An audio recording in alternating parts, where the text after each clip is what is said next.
आज की क्लास में कक्षा 10th का विज्ञान में अध्याय 11 विद्युत, जिसमें आज पढ़ेंगे श्रेणी क्रम में प्रतिरोधों का संयोजन।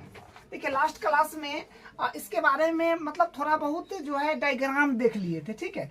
और आज हम लोग इसके बारे में आज हम लोग पढ़ेंगे विस्तार में कि श्रेणी क्रम में प्रतिरोधों का संयोजन क्या होता है, ठीक है। तो देखिए ये श्रेणी क्रम में प्रतिरोधों का संयोजन का ये चित्र है, ठीक है। ये जो है डायग्राम है।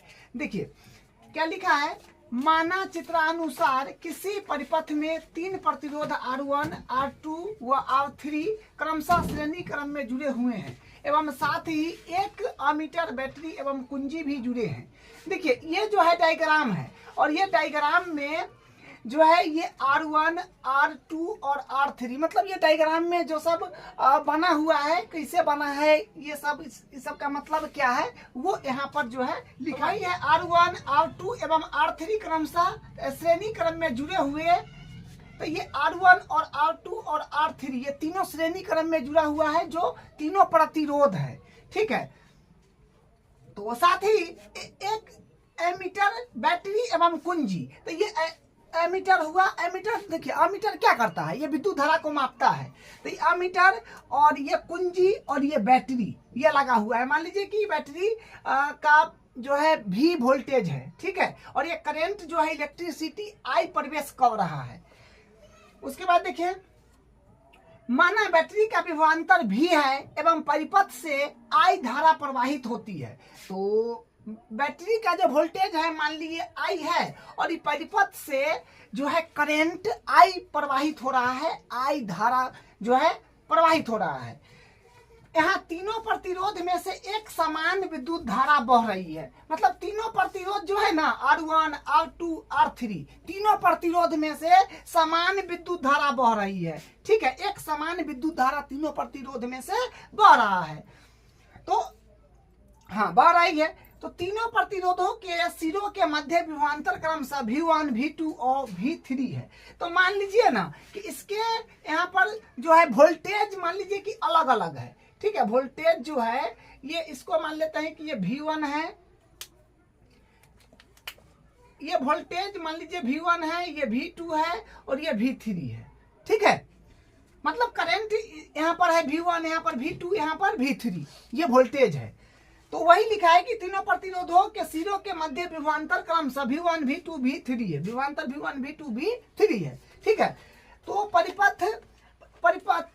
परिपथानुसार मतलब परिपथ के अनुसार कुल विभवांतर अगर देखेंगे तो क्या होगा, V1 plus V2 plus V3 तीनों का योग, और यहाँ से यहाँ तक जो मापेंगे उसके V के बराबर होगा।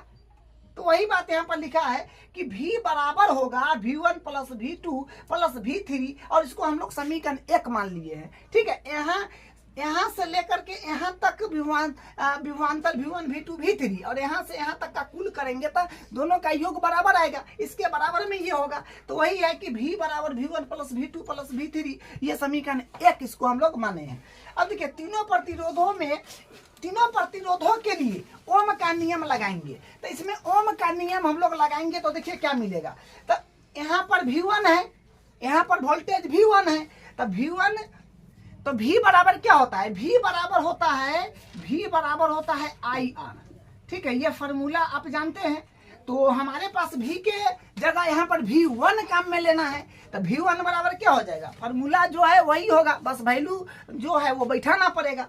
तो V1 बराबर IR1, यहाँ पर प्रतिरोध R1 है तो V1 बराबर IR1 हो जाएगा, और V2 बराबर IR2, क्योंकि V2 के लिए प्रतिरोध R2 है, तो यहाँ पर R2 और V3 बराबर IR3, ठीक है। तो ये तीनों जो है प्रतिरोध के लिए ओम का नियम हम यहाँ पर लगाए और इसको समीकरण 2 मान लिए। और एक बात यहाँ पर ध्यान दीजिए, मतलब इसी का तुल्य एक हम फिर से यही डायग्राम बना रहे हैं। मतलब जितना वोल्ट का यहाँ बैटरी लगा हुआ है उतना ही वोल्ट का यहाँ बैटरी, यहाँ पर V वोल्ट का बैटरी है तो यहाँ पर भी V वोल्ट का बैटरी लगाए हैं, और यहाँ पर जो विद्युत धारा पास हो रहा है वही विद्युत धारा यहाँ पर पास हो रहा है। जितना विभवांतर इसमें है उतना ही विभवांतर इसमें, मतलब सेम ये डायग्राम को इस तरह से बनाए हैं। मतलब सारा चीज जो है उस ई डायग्राम में जितना जितना है उतना ही इसमें भी है।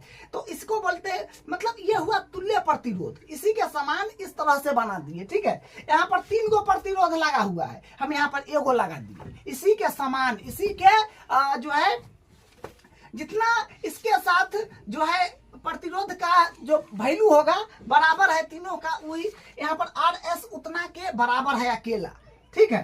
तो ये हुआ तुल्य प्रतिरोध बना है। तो अब देखिए इस चित्र के अनुसार हम लोग बात करेंगे। तो देखिए अब चित्रानुसार एक तुल्य परिपथ का निर्माण करते हैं जिसमें बैटरी का विभवांतर V तथा धारा I व तुल्य प्रतिरोध RS, समांतर के लिए RS यूज करा जाता है, ठीक है। तो अब चित्रानुसार एक तुल्य प्रतिरोध का निर्माण करते हैं जिसमें बैटरी का विभवांतर V, धारा I व तुल्य प्रतिरोध RS है। देख रहे हैं ना, जो मतलब यहाँ पर है वही बात यहाँ पर लिखा गया है। परिपथ पर ओम का नियम लगाने पर, अब इसमें भी ओम का नियम लगाइएगा तो V बराबर I RS हो जाएगा, क्योंकि यहाँ पर प्रतिरोध RS है। तो यहाँ पर V बराबर होगा I RS, क्योंकि यहाँ पर RS है, ठीक है। इसको समीकरण 3 मान लिए। तो समीकरण 1 में समीकरण 2 व समीकरण 3 से मान रख देंगे, ठीक है। तो देखिए मान रखेंगे तो I RS मतलब देखिए यहाँ पर, हाँ समीकरण 1 ये रहा ना, समीकरण 1 में हम 2 से और 3 से मान इसमें रखेंगे। तो V का वैल्यू देखिए यहाँ पर, तो यहाँ पर V बराबर है I RS। तो मतलब यहाँ पर V का वैल्यू हम क्या भरेंगे, I RS रखेंगे, ठीक है। तो और उसके बाद देखिए V1 plus V2 plus V3, तो V1 V2 और V3 का वैल्यू यहाँ पर क्या है वो सबको यहाँ पर रख दिए, ठीक है। मतलब समीकरण 1 में 2 व 3 से मान रख दिए, जो जो वैल्यू था वहां पर भर दिए। तो क्या आया यहाँ पर, इसमें तो ये तो एडिटीज है ना, I RS ये एडिटीज, यहाँ पर I कॉमन आ रहा है तीनों में। तो I कॉमन लेंगे तो R1 plus R2 plus R3 बचेगा। तो I से I यहाँ से कट जाएगा, तो RS बराबर आएगा R1 plus R2 plus R3।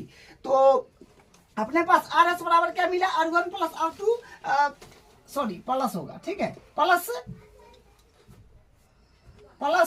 R3। तो देखिए श्रेणी क्रम में जुड़े प्रतिरोधों के निकाय का कुल प्रतिरोध सभी प्रतिरोधों के योग के बराबर होता है। जब देख रहे हैं क्या है कि श्रेणी क्रम में जुड़े प्रतिरोधों के निकाय का कुल प्रतिरोध सभी प्रतिरोधों के योग के बराबर होता है। तो देखिए ना, श्रेणी क्रम में जुड़े प्रतिरोध का निकाय जो है उस सभी के योग के बराबर है कि नहीं, प्रतिरोध सबके योग के बराबर है।